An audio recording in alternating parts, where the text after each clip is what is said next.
Hello mga friends, good morning and welcome back again to my vlog, Magi Puhas and Asawa. Ito pala mga friends, tapon base na naman tayo, kaya kahapon mga friends pumunta si Asawa sa Bagsakan at ito nakabili siya ng luya. Sa wakas nakaano na rin talaga ng pang similya sa luya mga friends.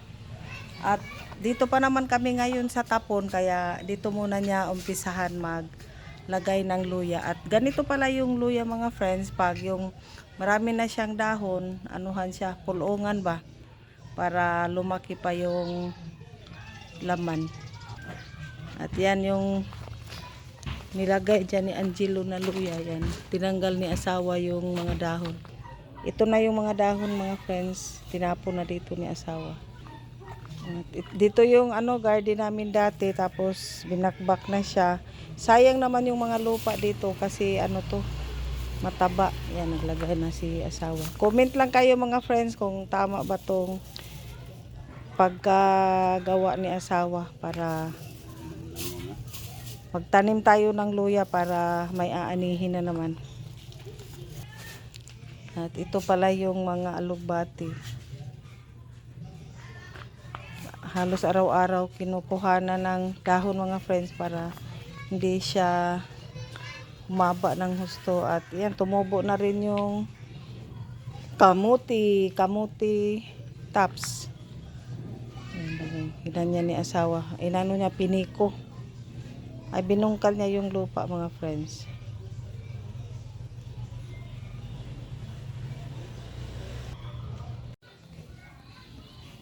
Yan mga friends, kasi sayang tong lupa dito mga friends, mataba to.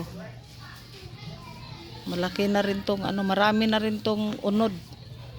Pag sinuwerte yan, dadami na yan. Pila na ka kilo pa? Sobrang kilo? 2 kilo yung luya.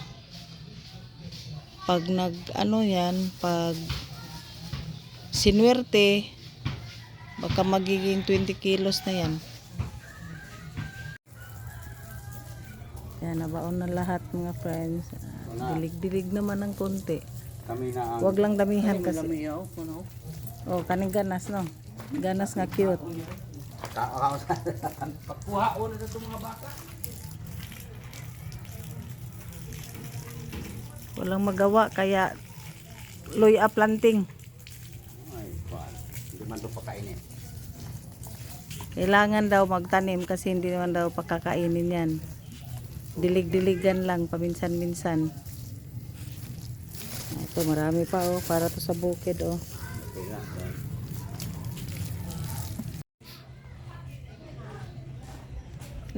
Nanguha na si Asawa ng mga kahoy-kahoy mga friends para gawin siyang bakod dito para hindi pasukin ng mga ido, ng mga aso maliliit. Yan, marami kaming kahoy dyan galing sa bukid. Hindi na problema ang kahoy dito mga friends kasi halimbawa naubusan ng price gas, yan, dyan kami sa labas magluluto. Dati hindi pwede makapagluto sa labas dahil walang kahoy, ngayon marami na.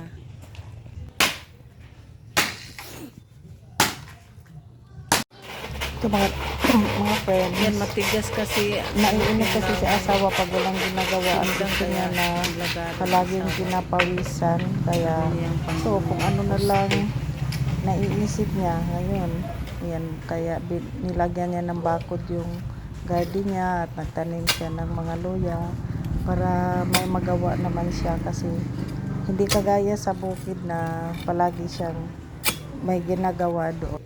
Ito na mga friends, marami pa pala kami ditong guod.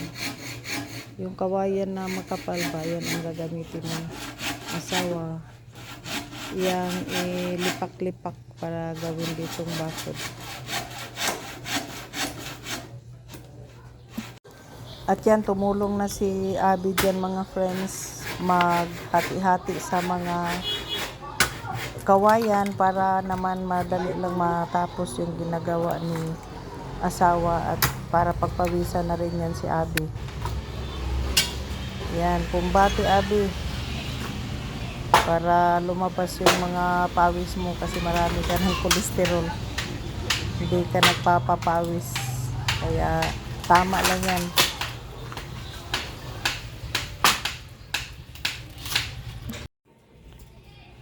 Ito na siya mga friends. Kunti na lang ang kulang sa kanyang bakod.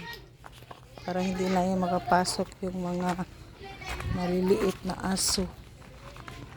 Yan na siya.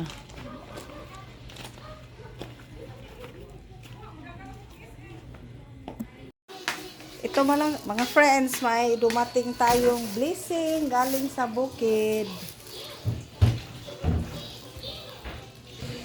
Ito mga friends, dala ni Ani dito.